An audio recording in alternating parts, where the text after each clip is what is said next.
Friends, आपका स्वागत है यूरेका पे। इस वीडियो के माध्यम से हम क्लास 11th के पॉलिटिकल साइंस की जो पुस्तक है कॉन्स्टिट्यूशन एट वर्क यानी कि भारतीय संविधान से संबंधित जो पुस्तक है, इसके चैप्टर 1 के 10 महत्वपूर्ण ऑब्जेक्टिव को देखेंगे इस वीडियो के माध्यम से। बाकी अन्य सभी ऑब्जेक्टिव को भी मैं अलग अलग वीडियो के माध्यम से कवर करूँगा। आइए तो देखते हैं। पहला जो प्रश्न है वो कह रहा है कि संविधान सभा में उद्देश्य प्रस्ताव किसने पेश किया था। तो दोस्तों, भारतीय संविधान सभा में उद्देश्य प्रस्ताव पेश किया गया था पंडित जवाहरलाल नेहरू के द्वारा। तो आपका आंसर बी होगा। जो सेकंड क्वेश्चन है, संविधान सभा की पहली बैठक कब हुई थी। तो दोस्तों, संविधान निर्माण के लिए जो संविधान सभा का गठन हुआ था, इसकी जो पहली बैठक हुई थी वो 9 दिसंबर 1946 को हुई थी। दूसरी बैठक 11 दिसंबर 1946 को हुई थी। तीसरी बैठक 13 दिसंबर 1946 को हुई थी। तो पंडित जवाहरलाल नेहरू के द्वारा जो उद्देश्य प्रस्ताव जो पेश किया गया था वो 13 दिसंबर 1946 को ही पेश किया गया था। नेक्स्ट प्रश्न है, which country's constitution is known as an unwritten constitution, यानी किस देश का जो संविधान है वो अलिखित संविधान के रूप में जाना जाता है। तो दोस्तों, जो ब्रिटेन का संविधान है या अलिखित संविधान के रूप में जाना जाता है। नेक्स्ट प्रश्न है, the idea of residual power in the Indian constitution is borrowed from, यानी कि भारतीय संविधान में अवशिष्ट शक्तियाँ जो है, जो ये संघवाद की एक मुख्य विशेषता है भारतीय संघवाद की।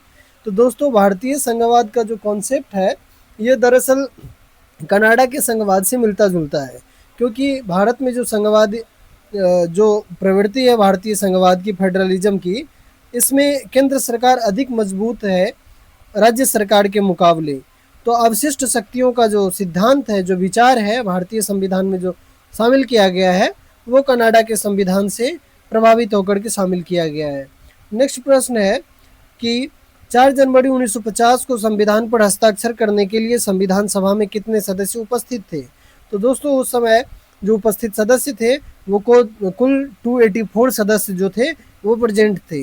नेक्स्ट प्रश्न है, क्वेश्चन नंबर 6, कि the directive principle of state policy, जिसे डीपीएसपी के नाम से जाना जाता है, और borrowed from the constitution of, यानी कि राज्य के जो नीति निर्देशक सिद्धांत है, किस देश के संविधान से लिए गए हैं। तो दोस्तों, ये आयरलैंड के संविधान से लिया गया है। अब यूएसए के संविधान से क्या लिया गया है, तो फंडामेंटल राइट लिया गया है, मौलिक अधिकार लिया गया है। वहीं फिर अगर आप जर्मनी के सिद्धांत से देखें तो आपातकाल का प्रावधान जो है, इमरजेंसी का प्रावधान। वहीं फिर अगर आप यूएसएसआर का जो देखें तो मौलिक कर्तव्य जो आर्टिकल 51A में दिया गया है। वर्तमान समय में 11 मौलिक कर्तव्य है। हम चैप्टर 2 में इसकी चर्चा करेंगे। क्वेश्चन नंबर 7 है, संविधान सभा के अस्थायी अध्यक्ष कौन थे। परमानेंट अध्यक्ष के बारे में पूछा जा रहा है। तो दोस्तों, जो परमानेंट अध्यक्ष थे जिनका चुनाव 11 दिसंबर 1946 को जो दूसरी बैठक हुई थी संविधान सभा का, उस दिन हुआ था। उस समय राजेंद्र प्रसाद जी अध्यक्ष चुने गए थे, अस्थायी अध्यक्ष, और यही भारत के पहले राष्ट्रपति भी चुने गए। परंतु जब 9 दिसंबर 1946 को पहली बैठक हुई थी तो इस समय पे एक अस्थायी अध्यक्ष का चुनाव किया गया था संविधान सभा में, जो कि सच्चिदानंद सिन्हा थे, डॉक्टर सच्चिदानंद सिन्हा थे अस्थायी अध्यक्ष, और ये संविधान सभा के सबसे बुजुर्ग सदस्य थे।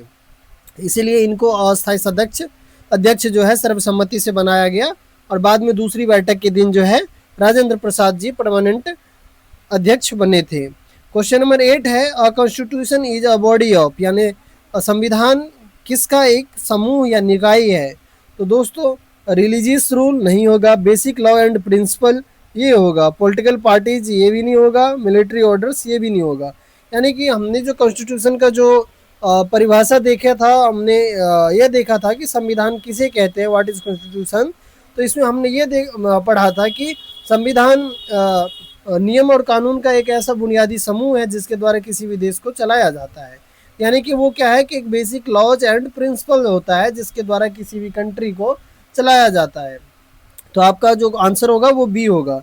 क्वेश्चन नंबर 9 है, the Indian constitution was adopted on, भारतीय संविधान को कब अंगीकृत किया गया था। तो दोस्तों भारतीय संविधान को, जब भारतीय संविधान बन के जो तैयार हुआ था वो 26 नवंबर 1949 को हुआ था, परंतु भारत का जो संविधान लागू हुआ था वो 26 जनवरी 1950 को हुआ था। इसी दिन हम लोग क्या मनाते हैं, तो गणतंत्र दिवस भी मनाते हैं।